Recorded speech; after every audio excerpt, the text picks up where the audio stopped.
A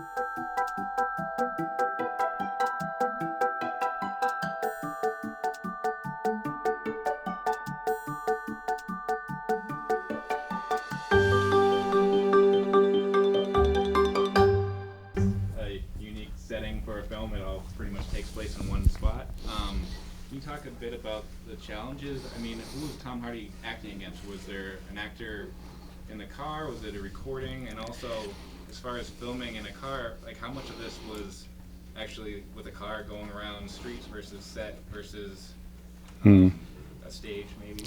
No, I mean, we approached this with a completely fresh approach to making a film. So the freshness was do what's obvious, do what's actually there. So what we did was we put a car onto a low loader truck. We put 3 cameras in the car. We had the other actors in a hotel conference room with a real phone line to the car. I would say action once.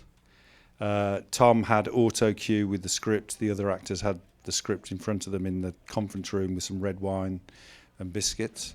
And I would cue them in sequence, and we would start shooting. We'd shoot the whole film, beginning to end, have a break, shoot the whole film, beginning to end, and then the next night we'd do it again and again and again. So we shot the film 16 times, beginning to end, and then took the 16 films and cut together the result of the thing. But it was trying to go back to the most almost naive way of shooting the film, which is just do it. We spent 5 days with Tom and the other actors round a table, doing a table read where we just read through the script over and over again, and any direction in terms of character was done then, so that when we went on the road there was no need to stop or do retakes or go again. We just kept going because it would be right in different places every time and wrong in different places every time.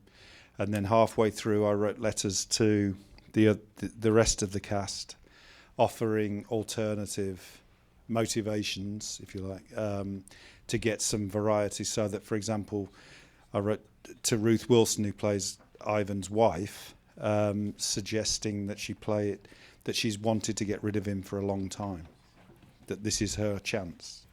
Try it that way. And then with every one of them, giving them different ways of approaching the role.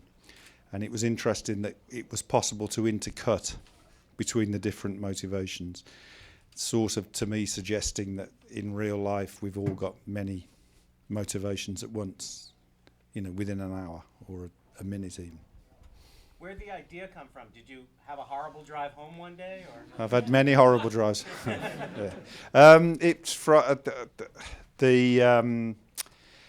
I just made a more conventional film and wondered if there was another way of making a film that wasn't quite so brutal.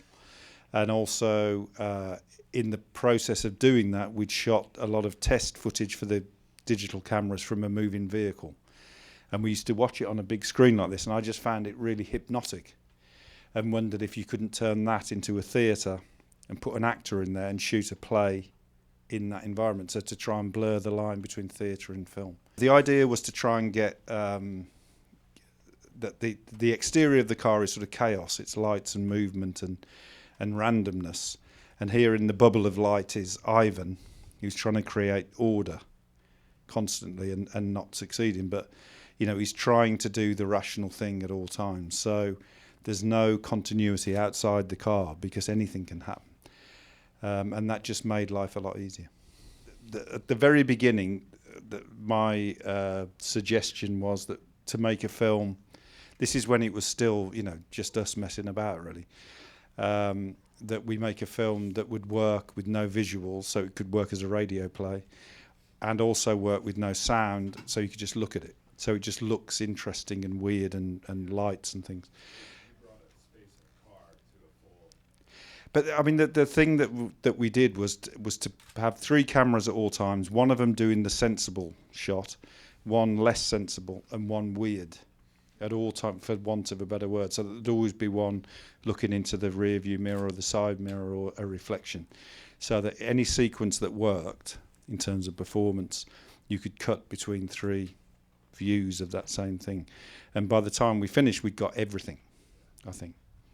I don't know, I was looking for something that in a 90-minute journey, something's revealed that unravels everything, but also gives you happy and sad at the same time. And the birth is a gift for that, because it's construction, destruction, all the things at the same time. And it's also, you know, Locke is named with reference to John Locke, the philosopher, who was a rationalist, who believed that everything could be, who suggested that rationality and reason were solutions to the human condition, that you could apply it to everything.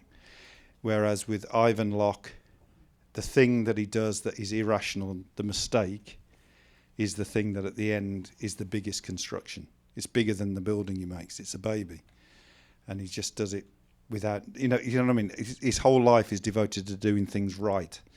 And the thing he does wrong results in this thing, this baby. So sort of in a roundabout way, that's what it's about.